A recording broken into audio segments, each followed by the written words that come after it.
What's up, beautiful people? In this video, I'm gonna show you what you should do to build your nesting boxes for your hens. Let's get to it.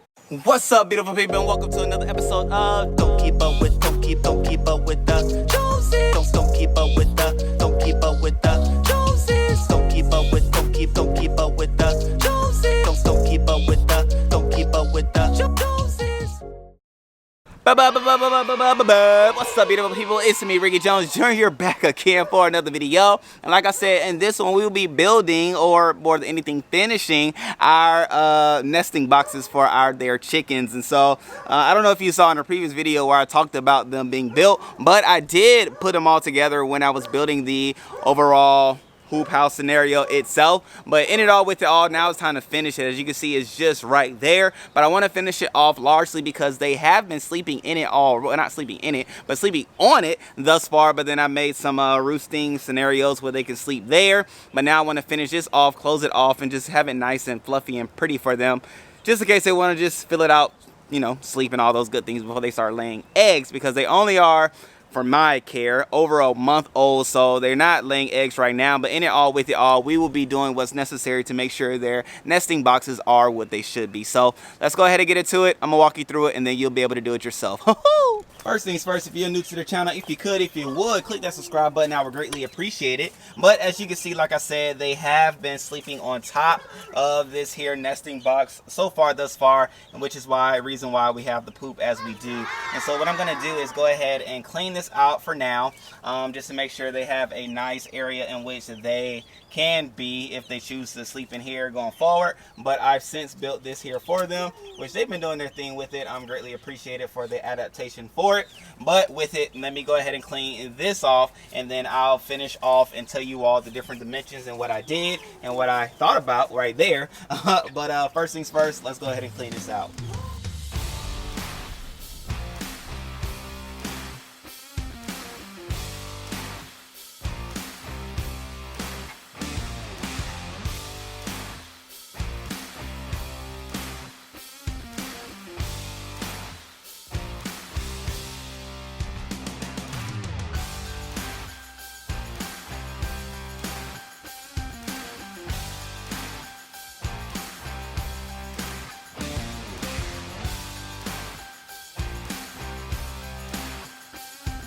That's all clean. Let's go ahead and get to the cutting aspect of this here situation. So what I wanted to do, and what I am doing, is measuring so that they are 3 inches wide, they being the front lip of the nesting boxes, just to make sure that there's enough space so that when I put the fillers and things like that into the nesting boxes, it blocks the, like, you know, the wood or the pine straw or the, you know, hay and things like that from slipping out, sliding out, and all those different things like that. And so 3 inches is what I went with after doing some research. But nonetheless, here we are, just making sure that that piece is cut out, in which I am using this here saw, which I'll put a link down below if you want to give it a go as well. It was very smooth, it was conducive, helped me go straight and all the necessary things. So definitely would recommend it for you all.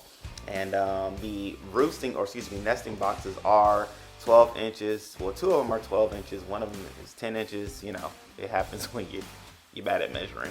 But anyway, from here, you do want to make sure that you measure out the different spaces or holes, like I said, in which your nesting boxes are, because you want to measure twice as many times as you cut, so that you only have to cut 1 time at the end of the day, okay? And so just making sure all the different measurements were in line and in mind is what I'm doing right here, and essentially what you would do as well.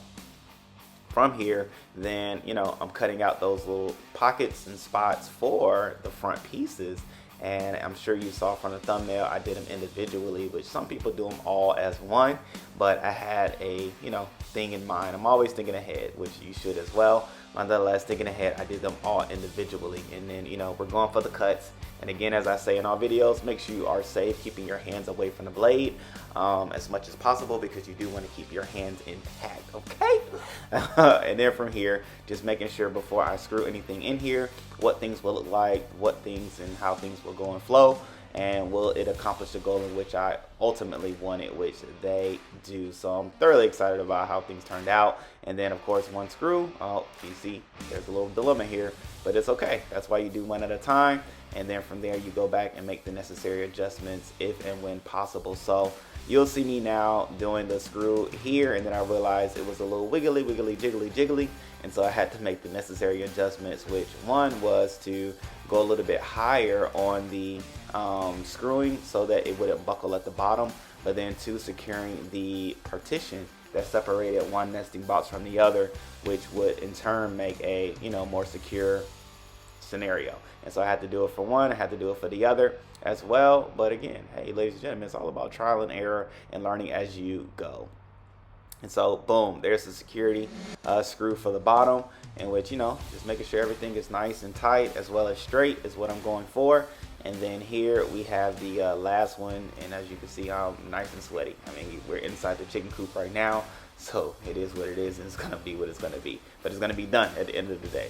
And so now we're gonna go ahead and fill it with the fillers, which I am using the pine clippings and things like that I used for the bedding when they were chicks.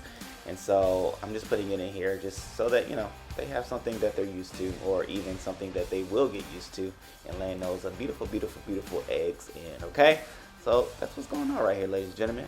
Let's watch to the end.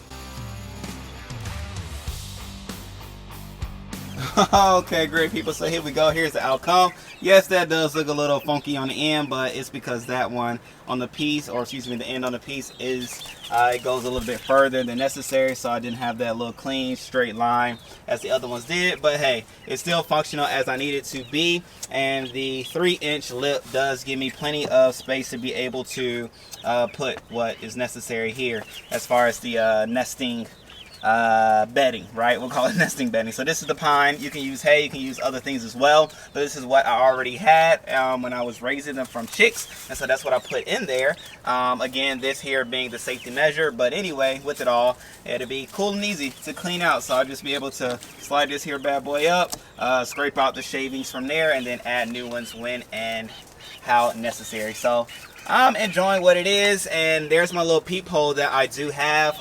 We'll set that up later. I have to get hinges for it, but nonetheless, with it all, I'll be able to open it up from the back, not necessarily having to come in to retrieve the eggs, but be able to get it if I just want something quick and easy for breakfast. That'll be the route in which I'll be able to take. But nonetheless, with it all, we have the hoop houses complete.